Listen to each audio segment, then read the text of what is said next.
An unexpected night. That night began like any other.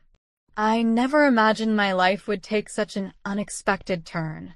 Rufus, my stepson, had always been somewhat distant. Even though he lived with us, it felt like there was a wall between us that I couldn't break down. He often kept to himself, lost in his own world, while I tried to reach out to him. One evening, Rufus came home with one of his close friends, Chinidu. I had seen Chinidu maybe 2 or 3 times before, but we had never really spoken. He was tall, with long legs that made him seem even taller, and he had a quiet demeanor. He didn't laugh loudly like Rufus or make much noise. Instead, he moved as if he were deep in thought, as though there was a lot going on in his mind that he didn't share with everyone. Even though Chinidu didn't say much, there was something about him that made you notice him immediately. It wasn't just his height or the way he dressed. It was the way he observed things, slowly and thoughtfully, as if he could see beyond what was in front of him. He had a calm maturity that set him apart from most of Rufus's friends, who were always loud and full of energy. Chinidu, on the other hand, seemed older than his age, as if he had seen and understood more than he let on. When he walked into the house, he gave me a small nod, not overly friendly, but respectful. It was the kind of look that made me feel like he saw everything around him and understood things without needing to ask too many questions. I wondered what Rufus saw in Chinidu, why they were such close friends, but I didn't ask. Something about Chinidu made me curious, though, and I couldn't help but think there was more to him than met the eye. That evening, after Rufus and Chinidu had spent some time hanging out, I went to bed as usual. I didn't expect anything extraordinary to happen. The house was quiet, and I thought it would stay that way until morning. I was already half asleep, my eyes heavy, when I heard a soft knock at my bedroom door. It wasn't loud, just a gentle tap, so at first, I thought it was my imagination or maybe the wind. I lay still, thinking it was nothing and that whatever it was would go away. But then I heard the door open slowly. The creak of the door made me sit up slightly. I turned my head and saw Chinidu standing there alone, the hallway light casting his shadow across the floor. His face was calm, but there was something in his expression that made me uneasy, as if something was wrong. He didn't smile and didn't say anything at first. He just stood there, looking at me, and for a moment, the room felt colder, as if something had shifted. Chinidu's eyes were steady, but there was a strange look on his face that I didn't quite understand. My heart started beating a little faster, and I felt the air in the room change in a way that made me uncomfortable. I didn't know why he had come to my room so late. I didn't know if something had happened or if he needed help. My thoughts raced, and I began to feel a strange tension in the air. I sat up in bed, waiting for him to say something, wondering why he was standing there at this hour. "Is everything okay?" I asked, my voice soft but slightly shaky. I wasn't expecting anyone, especially not Chinidu. He didn't answer right away. He took a step into the room, still silent, before finally speaking. "I couldn't sleep," he said in a calm voice that didn't match the feeling in the air. "I thought maybe you couldn't either." His words made me blink, confused. Chinidu couldn't sleep? Why had he come to me?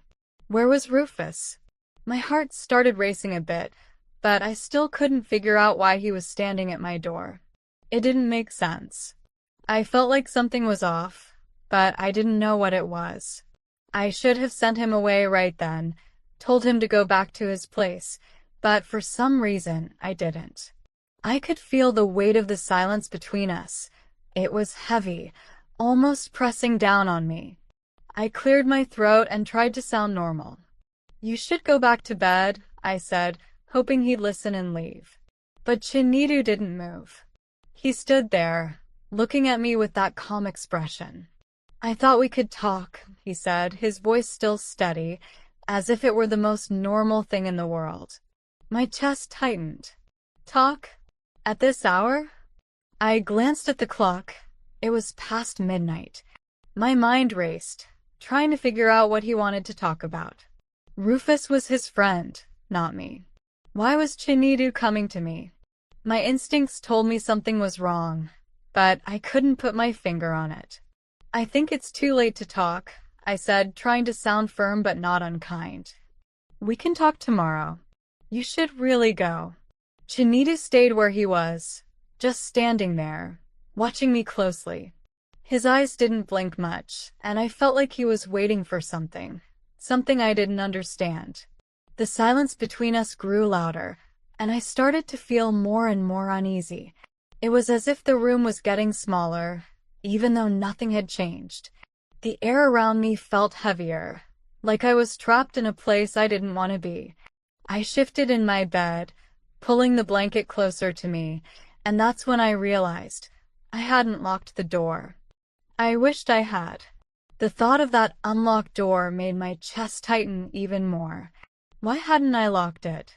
I never imagined I'd need to, but now, with Chinedu standing there, it felt like a mistake. Something about his presence didn't feel right.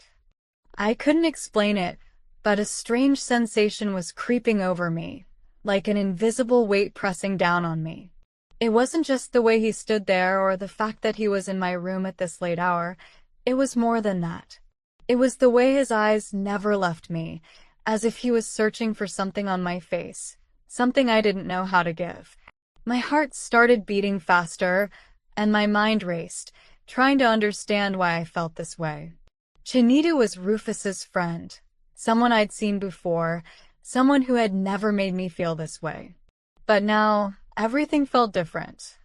The quiet in the room felt strange, and the longer Chinedu stayed, the more I wanted him to leave. But Chinedu didn't leave. Instead, he took a small step into the room, and I felt my heart beat even faster.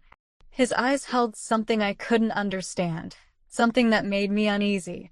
The way he looked at me wasn't like before. It was different, almost as if he wanted to say something, but the words wouldn't come out. The air in the room suddenly felt heavy, like there wasn't enough space to breathe. The room itself seemed to shrink with every passing second. My chest tightened as I watched him take that step, and I didn't know what to do. I had never felt this kind of tension before, and it scared me. I thought about telling him to leave again, but my voice didn't come out right away. It was like I was frozen, stuck in this uncertain moment, unsure of what would happen next. Should I call for help? Should I get out of bed? My mind was flooded with questions, but nothing made sense. Before I could say anything else, Chinedu took another step, then, without warning, sat on the edge of my bed. A chill ran down my spine. His presence was unsettling, and it was clear something wasn't right. My mind raced, and I didn't know what to say. Suddenly, Rufus appeared in the doorway. I thought he'd be angry or surprised to find Chinedu sitting on my bed at such a late hour, but to my shock, he didn't seem bothered at all.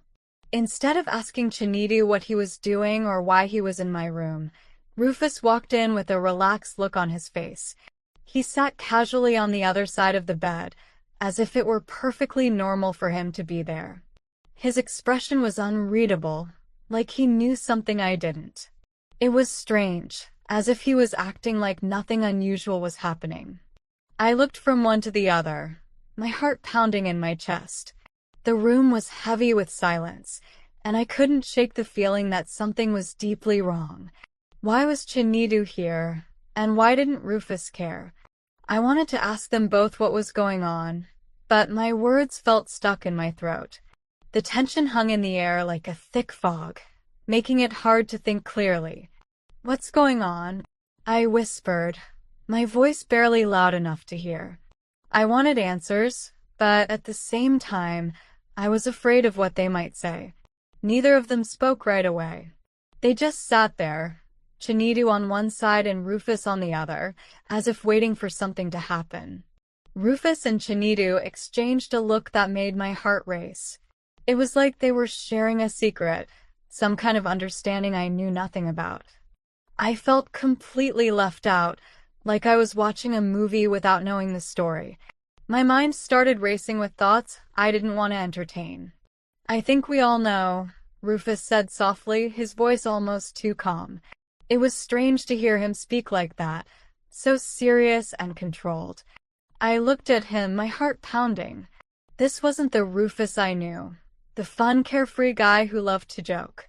I wanted to understand what was happening, but everything felt confusing and twisted, like I was stuck in a strange dream I couldn't wake up from. "You know," Rufus continued slowly, taking a deep breath, "we've always kept this a secret, but the truth is my friends and I really admire you. We've talked about it a lot, and tonight they gave me the courage to finally tell you how we feel." I blinked in surprise, unsure if I'd heard him correctly. Admire me? My heart raced as I tried to process what he was saying. Was he really telling me that he and his friends had feelings for me? I felt a mix of confusion and excitement bubbling inside me. Rufus was looking at me with serious eyes, and I could tell he meant every word. It was strange to hear him say this out loud. I wondered what it meant for us and what would happen next. Would this change everything between us? I wanted to ask so many questions, but my voice seemed to vanish. Before I could make sense of it all, Rufus and Chinedu moved closer to me, their expressions serious. I could see they genuinely wanted to talk. Rufus looked me straight in the eyes and said, "We've always felt something strange when we see you. It's like our hearts start racing, and we can't help but feel this connection with you." Chinedu nodded, adding, "It's hard to explain, but when you're around, we feel this warmth in our bodies. It's like something exciting is happening inside us. We just wanted to know if you feel it too." I sat there, my mind spinning with what they were saying. They were telling me they felt something special for me, and it made my heart race even faster. I never imagined they could feel this way, and I wondered if I felt the same excitement. It was a lot to take in, and I wasn't sure how to react. Then, to my shock, Rufus and Chinedu started undressing right in front of me. I couldn't believe my eyes. My mouth dropped open as I wondered who gave them the courage to do this. They slowly removed their shirts and pants, revealing themselves completely. There they stood, looking at me with serious faces, as if it wasn't strange at all. "We have nothing to hide from you," Rufus said in a firm, calm voice. My heart raced, and I felt my cheeks flush. I was confused and surprised. Why would they choose to show me this? My mind was filled with questions, and it felt like I was in a dream that made no sense. The room was silent except for the sound of my breathing, which seemed loud in my ears. I looked at both of them, trying to understand what was happening. Rufus had always been my stepson, and Chinedu was his close friend. I thought I knew them well, but now everything felt different. "Are you serious, guys?" I finally managed to ask, my voice barely above a whisper. They both nodded, their eyes never leaving mine. It was like they were waiting for something, maybe for me to say something or react in a certain way. I felt my heart pounding in my chest, and I wasn't sure what to do next. "Why now?" I asked, trying to make sense of it all. "Why are you showing me this?" Chinedu stepped closer, his expression softening. "We admire you, and we wanted to be honest about our feelings," he said. "It's not just about what you see, it's about what we feel inside." As I listened, I felt a mix of emotions. Part of me wanted to tell them to put their clothes back on, but another part of me was curious. What did they mean by feelings? I had never thought of them this way before. Rufus took a deep breath and said, "We thought you should know the truth. It's hard to keep secrets, especially when you care about someone." I could clearly see their bodies, and I noticed they were both visibly aroused. It was surprising to see them like this, and my own body started to feel strange. I didn't know why I was reacting this way, but my heart was pounding, and I felt a mix of confusion and curiosity. Suddenly, Rufus and Chinedu exchanged quick glances, and I could tell they were both nervous but excited. Then Rufus spoke up. "We planned this evening so we could all have fun together," he said, his voice slightly shaky. Chinita smiled a little, trying to reassure me. "We thought it would be an unforgettable night, something special," he said. But I wasn't sure I was comfortable with this idea. They looked at each other again, and I could see them sharing some kind of secret I wasn't part of. The atmosphere in the room was electric, like something big was about to happen, and I didn't know if I was ready for it. Rufus moved closer and sat down, and I could see his entire body. He said, "Come on, don't act like you don't like it. Let's do this." His touch brushed against me, and he said, "Come on, enjoy it." It felt soft and warm. Before I knew it, he was slowly pulling the blanket away from me. My body started to feel different, like a warm wave of excitement washing over me. I didn't know why, but I felt ready for something new and thrilling. It was as if Rufus and his friend had planned everything perfectly, making it hard for me to say no. I could feel my heart pounding with curiosity, and a small voice in my head wondered what might happen next. I couldn't help but feel a mix of excitement and nervousness, wondering what they wanted to share with me. It was a moment filled with possibilities, and my imagination started to run wild. I took a deep breath, trying to calm my racing heart, eager to see where this unexpected night would lead. As the blanket was slowly pulled away from me, I felt a rush of warmth spread through my body. My heart pounded, and I sensed something special was about to happen. Then, unexpectedly, I felt a soft kiss on my lips. It was gentle and sweet, sending butterflies fluttering in my stomach. I had never experienced anything like this before. The kiss felt like a door opening to a new world full of warmth and curiosity. I could hardly believe what was happening, and my mind buzzed with excitement. The moment was magical, as if time had stopped just for us. I knew this was a special connection I'd remember for a long time. That night, they didn't let me sleep. They encouraged and motivated me, saying it would be fun if we all spent the night together. I could feel the excitement in the air, but after that first kiss, I made my decision. I told them both firmly that I didn't want to go any further. Even though I felt a rush of emotions and my body was curious and wanted more, I held my ground. "The kiss was nice," I said, my voice firm, "but I can't go beyond that." They tried to persuade me with their soft, gentle words, but I knew what I was comfortable with. I appreciated their kindness and attention, but I was clear about my decision. It was a moment filled with tension and understanding, and I felt proud of myself for listening to my own feelings. After a long moment, Rufus and Chinidu decided it was time to leave the room. They had planned for the evening to be full of fun and excitement, but it seemed their plan hadn't fully worked out. The only thing we shared was that kiss. I could see the disappointment on their faces, and it made me a little sad. They seemed to have hoped for something more,